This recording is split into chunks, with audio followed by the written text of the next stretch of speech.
എൻ്റെ സാൻഡിയാഗോ ഡയറിയിലേക്ക് എല്ലാവർക്കും സ്വാഗതം. ഞാൻ ദേ ഇവിടെ എത്തിയിട്ട് രണ്ടാമത്തെ ദിവസമാണ്. രാവിലെ സൂര്യൻ ഉദിച്ചുയരുന്നതാണ് നിങ്ങൾ കാണുന്നത്. ഹലോ, എല്ലാവർക്കും ഗുഡ് മോർണിംഗ്. ഇന്ന് ട്യൂസ്ഡേ ആണ്, February 4th.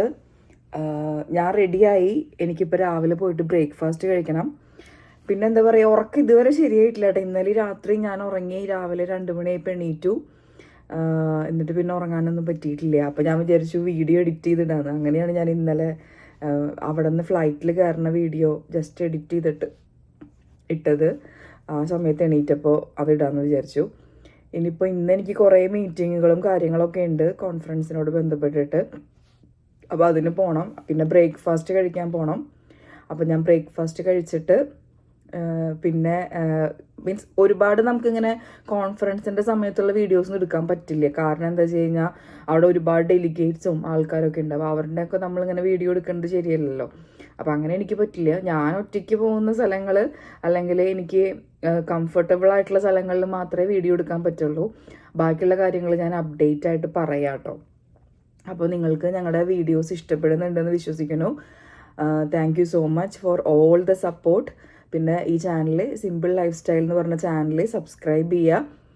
അപ്പോൾ പുതിയൊരു ദിവസത്തേക്ക് സ്വാഗതം. അങ്ങനെ ഞാൻ ബ്രേക്ക്ഫാസ്റ്റ് കഴിക്കാനായിട്ട് ബ്രേക്ക്ഫാസ്റ്റ് ഹാളിലേക്ക് എത്തി. നമുക്കപ്പോൾ ചെല്ലുമ്പോൾ തന്നെ ഇങ്ങനെ ഒരു പാക്ക് തരും. അതിനകത്ത് നമ്മുടെ കട്ട്ലറീസും നാപ്കിൻസും അങ്ങനെ കാര്യങ്ങളൊക്കെ ഉണ്ടായിരിക്കും. ബ്രേക്ക്ഫാസ്റ്റ് എല്ലാ വക ഐറ്റംസും ഉണ്ട്. ഫ്രൂട്ട്സ്, അതുപോലെ സാലഡ്സ്. പിന്നെ ഇത് ലൈവ് കുക്കിംഗ് ആണ്. നമുക്ക് ഇഷ്ടമുള്ള ഫുഡ് പറയുകയാണെങ്കിൽ അവരത് കുക്ക് ചെയ്ത് തരും. പ്രധാനമായിട്ടും ഓംലെറ്റ് അങ്ങനത്തെ ഐറ്റംസൊക്കെയാണ്.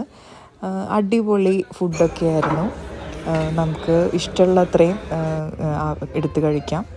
പിന്നെ ബ്രേക്ക്ഫാസ്റ്റ് കഴിഞ്ഞിട്ട് ഞങ്ങൾക്ക് കോൺഫറൻസിൻ്റെ കുറേ കാര്യങ്ങളൊക്കെ ഉണ്ടായിരുന്നു.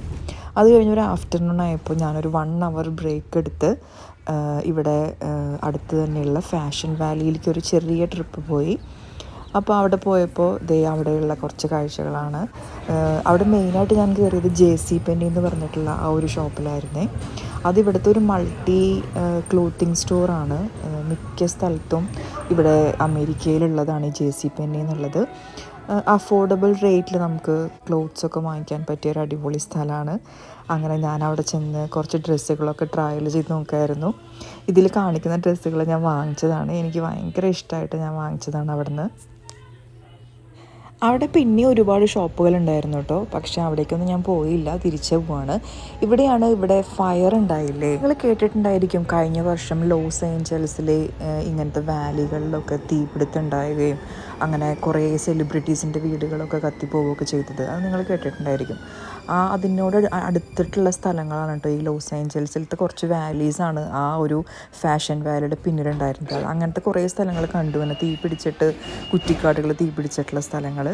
അങ്ങനെ അതൊക്കെ കഴിഞ്ഞ് ഞാനൊരു ട്രാമിൽ തിരിച്ചു വന്നു. ഇവിടെ വന്നിട്ട് അന്ന് ഈവനിങ്ങിൽ മെയിനായിട്ട് പോസ്റ്റർ പ്രസൻറ്റേഷൻ ആയിരുന്നു. അപ്പോൾ ഈ ദിവസം എൻ്റെ കൺസൾട്ടൻറ്റിൻ്റെ പ്രസൻറ്റേഷൻ ആയിരുന്നു. എൻ്റെ പ്രസൻറ്റേഷൻ നെക്സ്റ്റ് ഡേ ആയിരുന്നു. അപ്പോൾ അതൊക്കെ കണ്ട് ഞങ്ങൾ അവിടെ ഇങ്ങനെ നടന്നു. അങ്ങനെ പിന്നെ കുറേ കോൺഫറൻസുകളൊക്കെ ആയിട്ട് അന്നത്തെ ദിവസം കഴിഞ്ഞു.